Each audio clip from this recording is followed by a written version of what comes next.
대우건설이 우리 정부와 외교 마찰을 빚고 있는 리비아에서 대규모 발전소 건설 공사를 수주했습니다. 주식경제부는 일부 경제자유구역의 지정 해제 검토와 관련해 해당 지방자치단체에서 원하는 경우에만 해제하겠다는 입장을 밝혔습니다. 우리나라 공기업의 자산 가치가 경제협력개발기구 회원국 중 두 번째로 높은 것으로 나타났습니다. 미국 등 서방 국가와 이란의 대립으로 중동산 두바이 가격이 이번 주 들어 급등세를 타고 있습니다.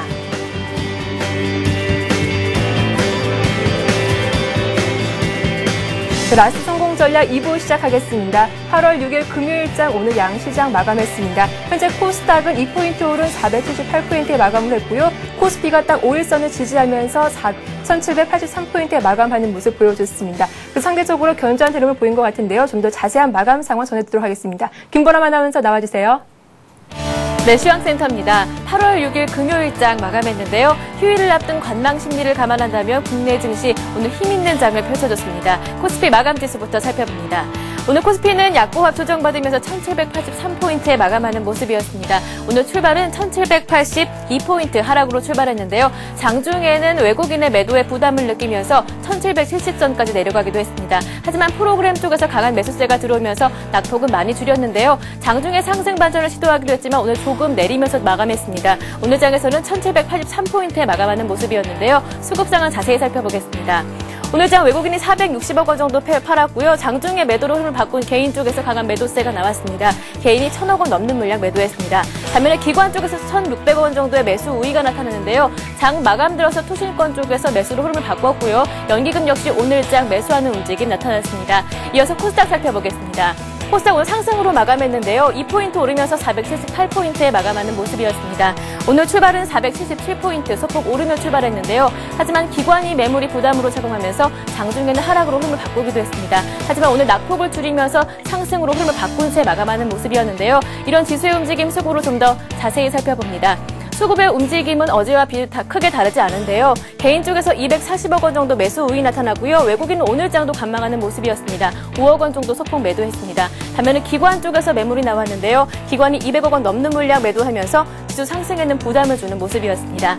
이어서 외환시장 가봅니다. 오늘 원달러 환율은 5원 10전 내리면서 1161원 40전에 마감하는 모습이었습니다. 오늘 장 상승으로 출발했습니다. 1169원 상승했지만 하지만 장중에 지수가 강한 모습을 보여주고 수출업체들의 내고 물량이 출하되면서 하락 압력을 받은 것으로 풀립니다. 오늘 장 약보합 움직임 나타나면서 1161원 40전에 마감하는 모습이었습니다. 이어서 유가증권 시장 시총 상위 종목들의 움직임도 체크합니다. 오늘장 삼성전자가 0.3% 내리면서 80만 원대까지 내려왔고요. 포스코는 오늘까지 올랐는데요. 0.7% 오르면서 51만 6천 원 기록했습니다. 반면에 자동차주 약세의 현대차가 2% 내렸고요. 은행주 강세의 신한지주가 1%, 삼성생명이 0.4% 올랐습니다. 현대모비스, 현대차 마찬가지로 3% 내렸고요. 현대중공업도 내렸습니다. 반면에 한국전력이 0.9%, KB금융은 기관의 매수에 오늘 올랐습니다. 이어서 코스닥 살펴보겠습니다. 셀트리온은 오늘까지 1.7% 상승 움직임 나타내면서 시총 1위 자리 지켜냈고요. 반면에 서울반도체는 오늘도 내렸습니다. 약보합 내리는 모습이었습니다. 반면에 OCI 머티리얼즈 오늘까지 2.3% 내렸고요. 반면에 CJ 오쇼핑은 1% 올랐습니다. 메가스터디와 다음이 내리는 모습이었고요. 동서, 태용, 네오이즈게임즈가 오르는 가운데 SK컴즈가 오늘 1% 내리는 모습이었습니다. 이어서 오늘 특징 테마주 한번 살펴보겠습니다. 자동차주가 외국인들의 매도에 하락하는 움직임 나타났는데요. 종목들 자세히 살펴보겠습니다. 현대차가 2.3% 내렸고요. 쌍용차가 4%, 현대모비스가 3%, 평화전공이 6% 큰 폭으로 하락하면서 자동차주가 약세를 보여줬습니다. 이어서 조선주 한번 살펴보겠습니다. 컨테이너 물동량이 증가에 따라서 조선주들이 큰 폭으로 오르는 모습이었는데요. 업황 회복 기대감에 올랐습니다. 현대중공업만이 파란불로 마감했습니다. 반면에 삼성중공업이 6%, 대우조선해양이 7% 오르면서 조선주들이 강한 모습을 보여줬습니다. 이어서 비료 관련주들 보겠습니다. 국제 곡물 가격의 상승 기대감에 큰 폭으로 오르는 모습이었는데요. 삼성정밀화학이 4.8%, 남해화학이 8%, 그리고 효성 OMB부터 KG케미칼까지 두 자릿수 상승이 나타나면서 비료주들이 강세였습니다. 반면에 음식료주들은 하락했는데요. 에그플레이션 우려감에 주가가 내렸습니다. CJ제일제당이 4% 가까이 내렸고요. 대한제분 역시 4.9% 내리면서 음식료주들은 약세를 보여줬습니다. 반면에 제약주들은 오늘 상승하는 모습이었습니다. 정부의 약가 규제에 대한 불확실성이 해소되면서 오르는 모습이었는데요. 60자가 5% 올랐고요. 한미약품부터 이현제약까지 2%대 상승 움직임 나타나면서 제약주들이 강한 모습을 보여줬습니다. 마지막으로 4대강 관련주 살펴보겠습니다. 지자체에서 그동안의 공식적인 찬성 의견에 대한 반박 의견을 내놓으면서 하락하는 모습이었는데요. 종목들 살펴봅니다. 사무개발이 4% 내렸고요. 울트라건설이 4%, 그리고 특수건설이 6% 내리면서 4대강 관련주 오늘은 하락하는 움직임 나타났습니다. 이번 한 주 코스피 지수 연고점을 경신하면서 강한 모습을 보여줬지만 1800선 돌파는 아직까지는 어려웠는데요. 다음 주 장에서는 1800선 돌파에 힘을 집중할 수 있을지 라스 성공 전략과 함께 알아보시기 바랍니다. 지금까지 마감 시황이었습니다. 네, 마감 시황 들으셨습니다. 오늘 장에서 보험주와 금융주 흐름이 굉장히 좋았고요. 또 자동차주는 외국인들의 매도세에 주춤하는 모습 보여줬습니다. 자, 그래서 다음 장 투자 전략도 세워봐야죠. 현대증권 투자 컨설팅센터 류용성 팀장과 연결되어 있습니다. 안녕하세요. 네, 안녕하십니까. 네, 오늘 장에서 큰 폭은 아니지만 외국인이 어제에서 이틀 연속 매도를 했습니다. 오늘 장 특징 한번 정리해 주시죠. 예, 오늘 시장 특징은 이제 외국인들이 이틀 연속 매도하면서 외국인들이 시장에서 다른 마음을 갖고 있는가 하는 여부인 건데요. 어제도 1,600억 정도 순매도했는데 오늘까지 포함하면 대체적으로 한 2,000억 넘게 매도를 했습니다. 하지만 전체적으로 보면 전기전자 업종에 대해서 어제 매도 금액이 2,200억 원이었고요. 오늘도 1,800원인 것을 감안해 본다면 실질적으로는 대체적으로 IT 업종을 제외하고는 순매수 기조를 이어가고 있다는 점에서 외국인들이 아직까지는 한국 시장에서 매주 기조에 있다고 보여집니다. 특히 IT 업종 같은 경우는 공급 과잉 문제들이 이슈화되고 있기 때문에 외국인들도 매도했던 것으로 일단 봐서는 최근에 외국인들은 이제 매수는 좀 약화되는 반면에 차익 실현을 병행하고 있다, 이렇게 좀 정리할 수 있을 것 같습니다. 두 번째 특징은 이제 많이 오른 종목들은 좀 내려가고요. 그동안 소외됐던 종목들은 오르는 양상이 좀 반복되고 있습니다. 오늘 같은 경우에는 오늘 밤에 이제 미국 고용지표 결과가 있고요. 이에 따라서 약간 좀 관망하는 자세가 좀 많이 나타났는데요. 따라서 거래대금은 조금 줄었습니다. 매수 둘 다, 매도 둘 다 이제 조심스러운 가운데 시장의 흐름은 많이 오른 쪽에서는 매도가 좀 나오고요. 그동안 소외됐던 쪽에는 매수가 들어오는 그런 반대 방향의 양상들이 오늘 시장의 주를 이뤘습니다. 오늘 또 LG노텍이라든가 삼성 SDI, LG화학 등이 낙폭을 축소했지만 여전히 하락세였고요. 또 어제 하락했던 현대차, 기아차, 글로비스들은 오히려 오늘 하락세를 좀 더 이어가는 모습이어서 그동안 상반기 주도였던 IT와 자동차 둘 다 조정 진입한 양상입니다. 반면에 IT 내에서도 좀 차별화되는 양상인데요. 선 조정 폭이 컸던 LG 디스플레이와 하이닉스는 올해 반등해서 IT 내에서도 역차별되는 모습이 나타났습니다. 중공업 주식들도 오늘 대부분 대우조선과 삼성 중공업은 초강세를 보였는데요. 반면에 현대중공업과 미포조선 약보합세를 그쳐서 또 같은 업종 내에서도 선행주자와 후발주자 간에 또 역차별화 나타나서 시장은 다소 좀 혼란스러운 모습이었고요. 특징적으로는 이제 곡물 가격 상승에 따라서 남해화학 등이 올랐고 종군당, 녹십자 같은 제약주들이 꾸준하게 올랐으며 아모레퍼시픽은 사상 최고가 행진을 이어갔습니다. 네, 업종별로 순환매가 빠르게 돌고 있는 장이 연이 펼쳐지는 것 같습니다. 외국인들이 이 IT를 제외하고는 다른 업종을 순매수했다고 말씀하셨는데요. 그동안 이 IT주가 좀 주도주 역할을 할 수 있었던 게 바로 외국인의 매수세가 들어왔기 때문이 아닐까 싶어요. 이렇게 IT 업종에 대한 전망은 하반기 어떻게 보시는지요? 예, IT의 기본적인 사이클은 이미 영업이익 기준으로선 2분기가 아마 최고조였고요. 그래서 2분기 실적 시즌과 전후에서 아마 대부분 IT의 대부분 섹터들은 이제 조정 국면에 진입한 거로 보여집니다. IT가 영업이익의 축으로 본다면은 올해 4분기까지는 영업이익 감소세가 나타날 가능성이 커서 적어도 3분기 중인 8월, 9월 정도까지는 가격 조정 이후에 기간 조정이 나타날 가능성이 커지고 있고요. 특히 최근에 논란이 되고 있는 공급 과잉의 정도 여부에 따라서는 IT 섹터들의 추가 하락 가능성도 배제하기는 좀 어려워 보입니다. 다만 이제 선 조정을 보였던 종목들이 이제 반도체 주식이나 디스플레이 주식 같은 경우에는 밸류에이션상 충분히 매력 있는 수준까지 가격 조정을 이루어진 이후 지금은 기술적 반등과 기간 조정 가능성이 있는 만큼 좀 IT 내에서도 차별화할 필요가 있지 않나 이렇게 생각하고 있습니다. 일단 IT는 종목별 차별화가 이루어지고 있다라는 말씀 전해주셨습니다. 어제부터 오늘장 살펴보면요, 이 곡물 가격이 급등하면서 농산 관련된 주와 또 비료 관련된 주가 큰 폭으로 오르고 있는데요. 이러한 종목들에 대해서 투자해보는 건 어떻게 보시는지요? 전 세계적으로 곡물 가격에 대한 큰 폭의 수요가 있다기보다는 작황이라고 하는 게 맞겠죠. 농작물의 수확 여부에 따라서 지금 가격이 형성되고 있기 때문에 단기적으로는 이런 과거 패턴 볼 때는 이제 곡물 관련해서 에그플레이션 얘기가 나오면서 관련 종목들이 급등한 사례가 있습니다. 물론 과거에도 이런 급등 이후에 재차 제자리를 찾아오는 급락의 형태가 있었기 때문에요.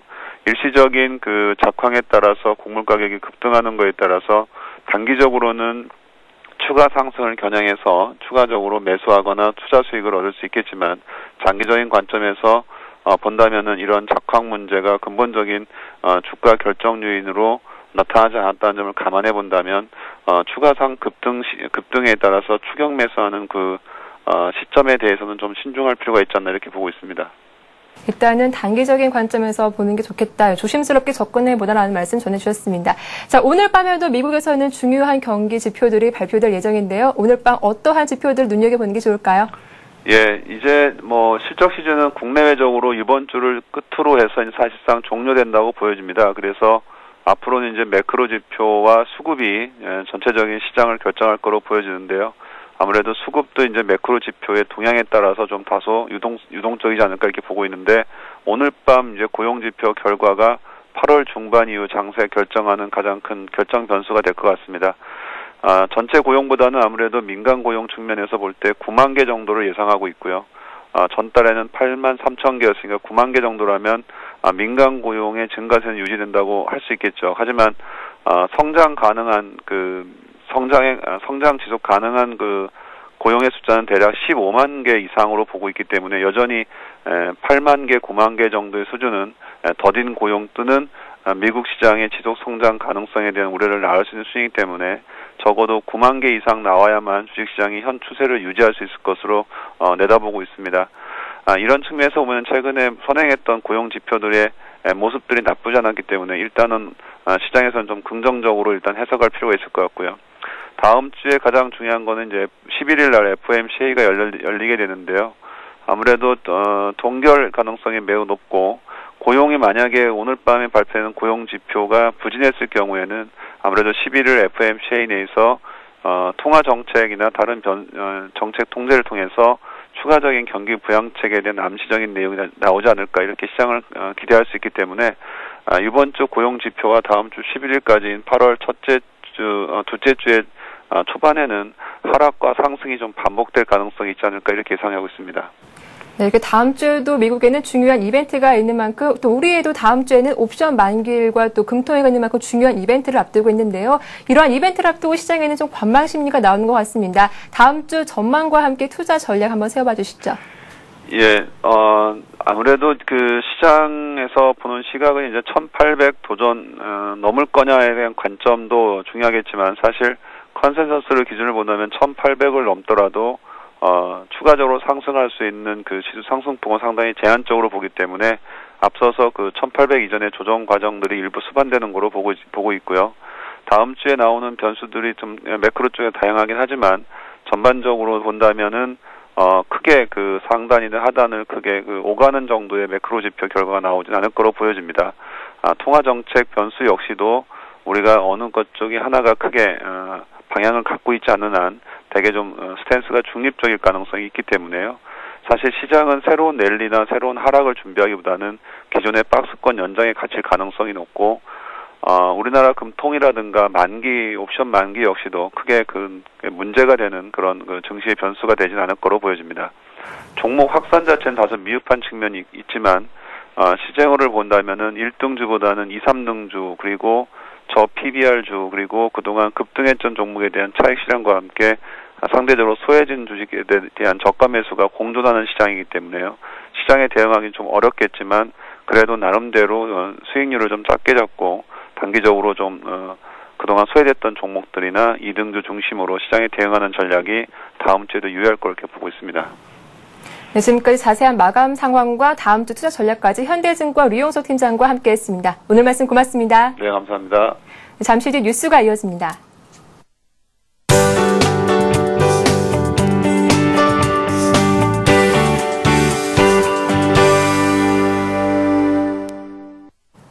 이 시각 주요 뉴스입니다. 대우건설이 우리 정부와 외교 마찰을 빚고 있는 리비아에서 대규모 발전소 건설 공사를 수주했습니다. 대우건설은 리비아 국영전력청이 발주한 즈위티나 복합 화력발전소 건설 공사를 5,116억 원에 수주했다고 밝혔습니다. 이 공사는 리비아 제2도시 벵가지에서 남서쪽으로 140km 떨어진 즈위티나에 750메가와트 규모의 화력발전소를 건설하는 겁니다. 대우건설이 설계, 주기기 구매, 시공을 일괄 수행하며 오는 11월 시작돼 2013년 5월 준공 예정입니다. 대우건설의 이번 수주는 우리 정부와 리비아 정부 간 외교 마찰에도 민간 경제 교류는 영향을 받고 있지 않음을 보여주는 사례여서 주목됩니다. 지식경제부는 일부 경제자유구역의 지정 해제 검토와 관련해 해당 지방자치단체에서 원하는 경우에만 해제하겠다는 입장을 밝혔습니다. 김영하 지경부 제2차관은 오늘 일방적으로 경제자유구역을 해제하지 않을 것이라며 지자체가 원하는 곳만 협의해서 결정하겠다고 말했습니다. 김 차관은 전혀 발전 가능성이 없는 곳에 대해서는 우선적으로 지자체를 설득하겠지만 그럼에도 지자체가 원하지 않으면 강제로 해제하지는 않는다고 강조했습니다. 지경부는 오는 10월까지 해당 지자체와 협의를 마무리하고 우선 검토 지역으로 선정된 35개 지구에 대해 해제 여부를 결정할 방침입니다. 우리나라 공기업의 자산 가치가 경제협력개발기구 회원국 중 두 번째로 높은 것으로 나타났습니다. 조세연구원 조사에 따르면 2008년 말 기준으로 OECD 회원국 중 공기업 부문 자산 가치가 가장 높은 국가는 일본으로 2,190억 달러였으며 우리나라가 1,510억 달러로 뒤를 이었습니다. 반면 미국과 영국은 각각 134억 달러와 281억 달러에 불과했습니다. 우리나라 공기업은 높은 자산 가치에도 불구하고 고용 규모나 경제 기여도에서 낮은 수준으로 평가됐습니다. 고용 규모로는 미국이 110만 명으로 1위를 차지했으며 프랑스 89만 명, 영국 39만 명 등이었습니다. 우리나라 공기업의 고용 규모는 18만 4천 명에 불과했습니다. 미국 등 서방 국가와 이란의 대립으로 중동산 두바이 가격이 이번 주 들어 급등세를 타고 있습니다. 두바이 국제 가격은 지난 5일 배럴당 78달러 59센트로 지난주 4달러 90센트보다 올랐습니다. 한 달 전에 비하면 배럴당 6달러나 오른 셈입니다. 이에 따라 최근 국제유가의 안정으로 소폭이나 내렸던 국내 기름값도 조만간 오를 전망입니다. 일반적으로 국제유가의 변동은 2주의 시간차를 두고 국내 휘발유나 경유 가격에 영향을 주고 있습니다. 전문가들은 이란 제재가 본격화되면 두바이 가격이 추가 급등할 가능성이 크다고 내다봤습니다. 증권금융 뉴스입니다. 우리투자증권은 한국토지주택공사의 영등포 대체 교정시설 및 이적지 개발 사업에 대한 1,650억 원 규모의 프로젝트 파이낸싱 공모를 완료했다고 밝혔습니다. 우리투자증권은 최근 대규모 공모 사업이 대거 좌초될 위기에 처한 상황에서 이번 프로젝트 파이낸싱 자금 조달 성공은 큰 의미가 있다고 설명했습니다. 미래에셋그룹이 운영하는 온라인 투자 교육 방송 미래에셋 미디어가 투자 전문가와 일반인이 점심 식사를 하면서 투자에 관한 정보를 나누고 궁금증을 해소하는 릴레이 런치를 오늘부터 격월로 진행합니다. 오늘 첫 방송에서는 미래에셋증권 대표이사인 최현만 부회장이 참석했습니다. 외환은행이 자동화 기기에서 외화를 이체할 수 있는 서비스를 선보입니다. 외화 이체 서비스를 이용하려면 외화 통장 원화 현금 카드를 신규로 발급받거나 기존에 보유한 현금 카드와 현금 카드에 외화 계좌를 추가해 사용하면 됩니다. 하나 SK카드와 BMW 코리아가 제휴를 맺고 소형차 브랜드 미니 출시 51주년을 기념해 미니카드를 출시했습니다. 미니 고객을 대상으로 발급되는 이번 카드는 사용 실적의 0.4%를 적립해 미니 공식 판매점과 서비스 센터에서 현금처럼 이용할 수 있으며 주유나 항공권, 커피 전문점 등의 할인 혜택도 제공합니다. 이어서 주요국 아시아 증시 상황 살펴보겠습니다. 먼저 일본 니케이 지수부터 확인해 보시죠. 니케이 지수가 0.1% 약보합권에서 마감됐습니다. 9,642포인트를 기록했습니다. 중국 상하이 종합지수는 1% 이상 상승을 보이면서 2,653포인트를 기록하고 있습니다. 네, 8월 6일 금요일자 오늘 라스트 성공 전략 2부 저희가 준비한 소식은 여기까지입니다. 저는 다음 주 다시 인사드리겠습니다. 고맙습니다.